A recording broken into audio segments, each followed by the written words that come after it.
Hello, good evening. Welcome to the Business News Update tonight on the Diamond News Desk at 8. Here are the stories making headlines. Elephant surge worries Livingstone bicycle traders. And later on also take a look at another story where the fiscal discipline is key to Vision 2030 success. This is according to ZIPA. Later on take a look at the money markets as well as the commodity prices. All this coming up tonight in business.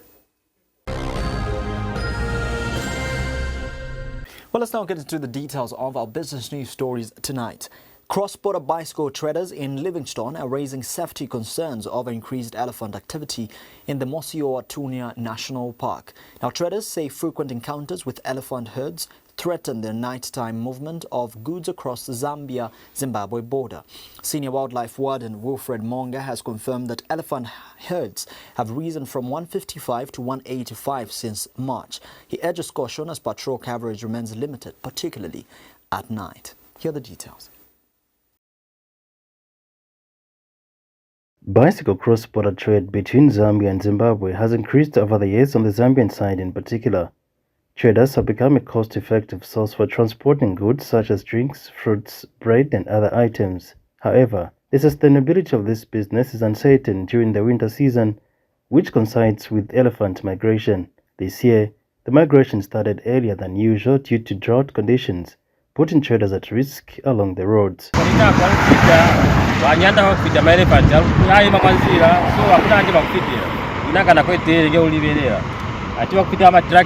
gonna have so otherwise my elephant tells you. And we are not even free when moving doing your business because you are not sure whether you are going to reach the place you are going. Even our staff, our businesses are the things that we carry. We don't know whether they'll be safe or not until you reach the destination. Those are many issues. While no deaths have been reported so far, the threat level is rising as elephants are attracted to goods along the route. Traders blame the Department of National Parks and Wildlife for the lack of visible patrols in the area.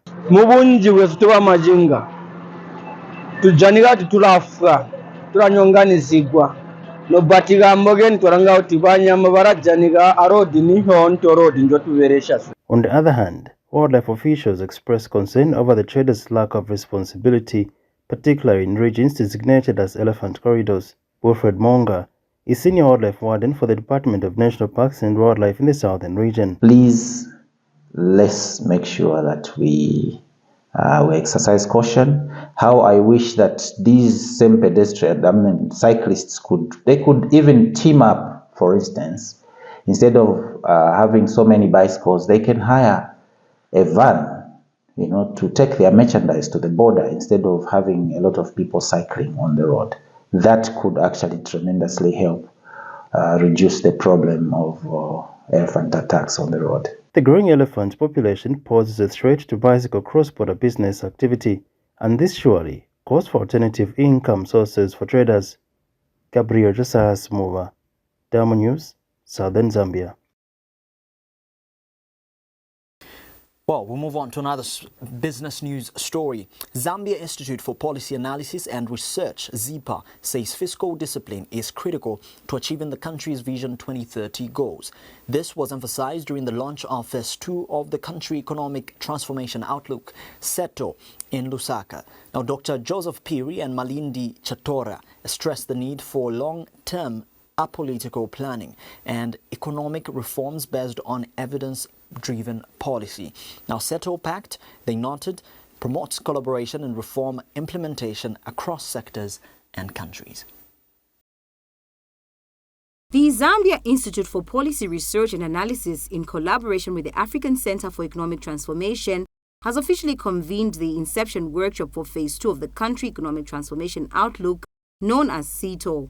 The two-day meeting being held in Lusaka brings together key national stakeholders and regional partners with a shared goal to champion actionable recommendations and identify opportunities that can drive the economic transformation agenda in Zambia and across the African continent.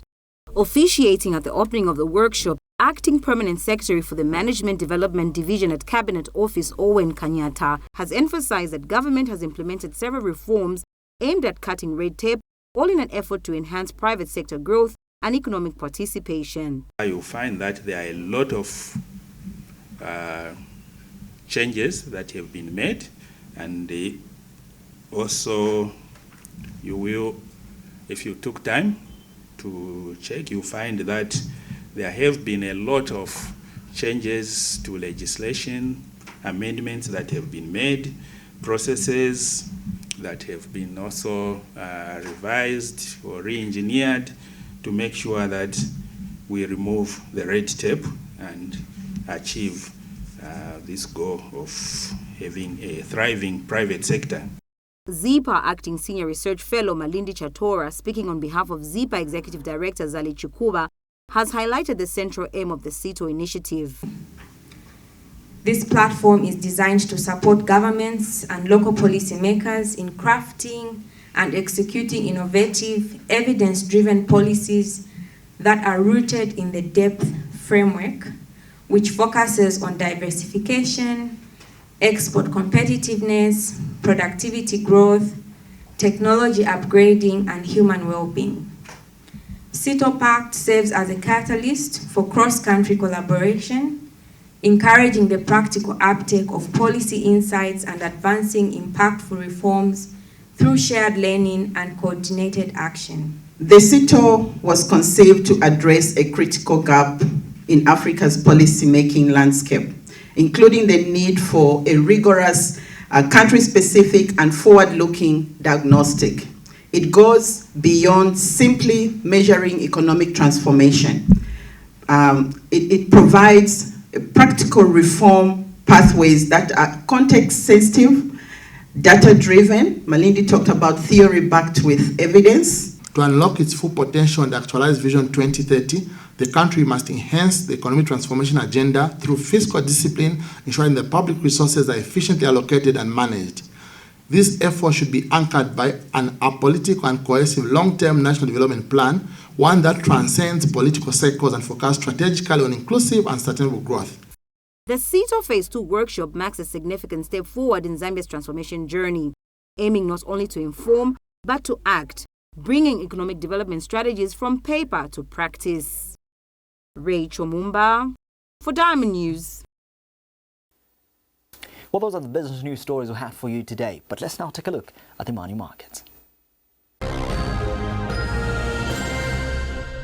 Well, for the money markets today, the 19th of June 2025, here they are. And let's take a look at how they performed on the international market.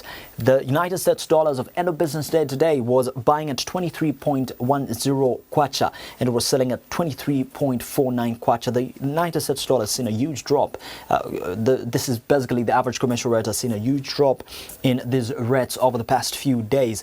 And this is how much they were costing, or basically just in comparison as of end of business day today. After this, let's now take a look at the construction updates.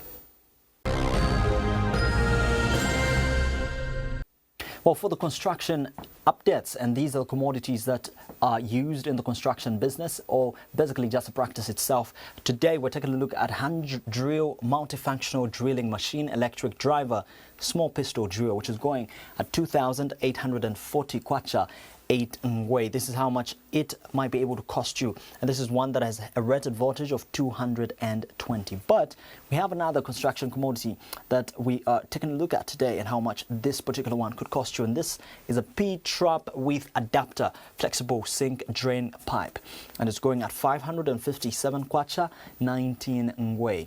This is how much it would also be able to cost you. But now let's take a look at the food and the non-food commodity items.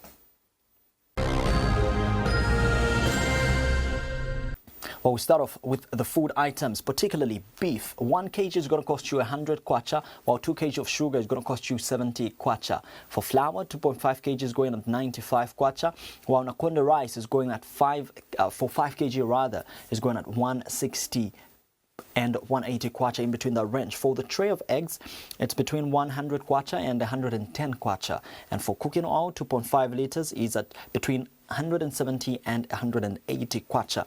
But for 5 liters, it's 300 kwacha. For Milo Meal breakfast, 10 kg, 190 kwacha, 25 kg, 373 and 390 kwacha. In between that range. But for roller Milo Meal, 10 kg is 153, while 25 kg is at 300 kwacha. These are just the food items. Let's take a look at the non-food items. And we start off with toilet paper. 10 rolls are going to cost you 85 kwacha, while 175 grams of toothpaste is selling between 26 and 35 kwacha.